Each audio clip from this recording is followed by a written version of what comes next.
तर मंडळी, आपण रत्नागिरीला यायचं खास कारण म्हणजे आपल्या दोस्ताची प्री वेडिंग शूट. ठरल्याप्रमाणे सकाळी 7 वाजता सगळे उठून तयार झालो. एका बाजूला गौरवच्या पॉलिशिंगचं काम चालू होतं आणि जान्हवी तर आधीच तयार होती.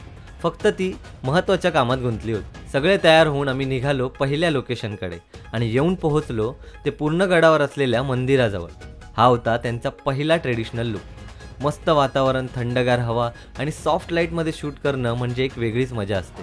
कॅमेरा, गिम्बल वगैरे सेट करून मी सिनेमॅटिक शूट्स घेत होतो, तर सुदीप आणि दिन्या फोटोज घेत होते. मंदिरावर शूट पूर्ण करून आम्ही गडावर पोहोचलो इतक्यात श्रुतीचा कॉल आला आणि म्हणाली, आपल्या इंस्टाग्रामवर 10Kचं कुटुंब झालं.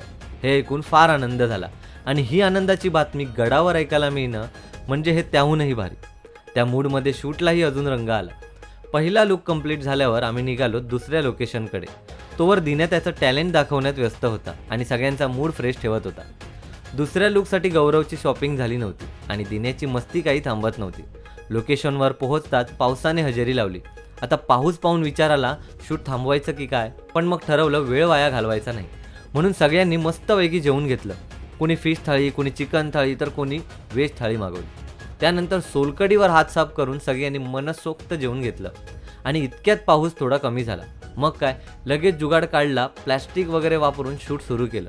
थोडा रिमझिम पाऊस, थोडी मस्ती आणि त्या वातावरणात शूट करणं म्हणजे भन्नाट एक्सपिरियन्स. पाऊस काही थांबत नव्हता, मग आम्ही कसले थांबतोय. परिस्थिती गंभीर, तिकडे आपले मित्र खंबीर, असं म्हणत दुसरा लुकही कंप्लीट झाला. आता तिसऱ्या लुकसाठी जोडपं तयार होत होतं. तोवर आमची मस्ती सुरूच होती.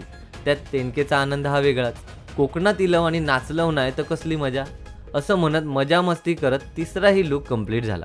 शूट तर संपलं, पण गोष्ट इथे संपत नाही, कारण पुढच्या भागात असणार आहे जबरदस्त ॲडव्हेंचर आणि फुल ऑन मस्ती. त्यासाठी पुढचा भाग पाहायला विसरू नका.